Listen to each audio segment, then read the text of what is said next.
PPP విధానంలో ప్రభుత్వ వైద్య కళాశాల ప్రైవేటీకరణకు వ్యతిరేకంగా జై భీమరావు భారత్ పార్టీ వ్యవస్థాపక అధ్యక్షులు జడ శ్రావణ్ కుమార్ ఆదేశాల మేరకు రౌండ్ టేబుల్ సమావేశం జరిగింది। ఈ సందర్భంగా అద్దంకి నియోజకవర్గ ఇన్ఛార్జ్ పులిపాటి హేబేలు రాష్ట్ర ప్రజల తరపున ప్రశ్నించారు। ప్రజల హక్కులను కాపాడే ధోరణిలో ప్రభుత్వానికి స్పష్టమైన సమాధానాలు ఇవ్వాలని డిమాండ్ చేస్తూ జై భీమరావు భారత్ పార్టీ ఈ అంశాన్ని తీవ్రంగా పోరాడుతుందని వెల్లడించింది।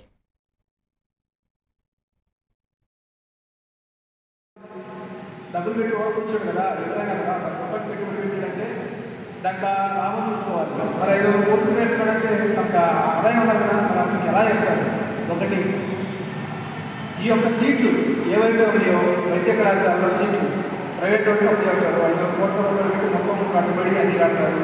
మన ప్రభుత్వం తరఫు నుంచి ల్యాండ్ ఇస్తుంది।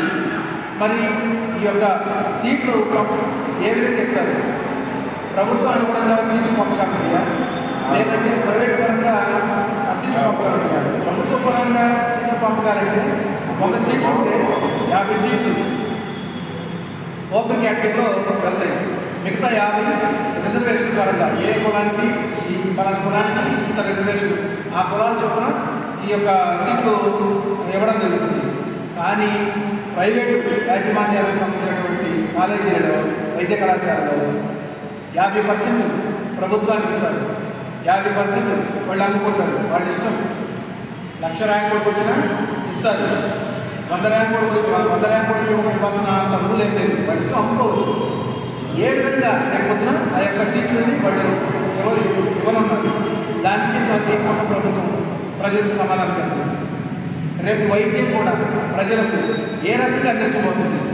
డబ్బులు తీసుకొని అందిస్తారా, లేకపోతే డబ్బులు తీసుకోకుండా అందిస్తారా? ఇప్పుడు ప్రభుత్వ మెడికల్ కళాశాలలో దాంట్లో 300 పడకలకు సంబంధించినటువంటి హాస్పిటల్ కట్టాలి, వైద్య కళాశాల కడుతూనే 300 పడకలకు సంబంధించినటువంటి ప్రభుత్వ ఆసుపత్రి కూడా డబ్బులు పెట్టి కూర్చోడు కదా, ఎవరైనా కూడా 10 రూపాయలు పెట్టుబడి పెట్టాడంటే దాంట్లో లాభం చూసుకోవాలి। మరి 5 కోట్లు పెట్టుకోవాలంటే మనకు ఆదాయం ఉండాలి కదా, మరి అతనికి ఎలా చేస్తారు? ఒకటి, ఈ యొక్క బాపట్ల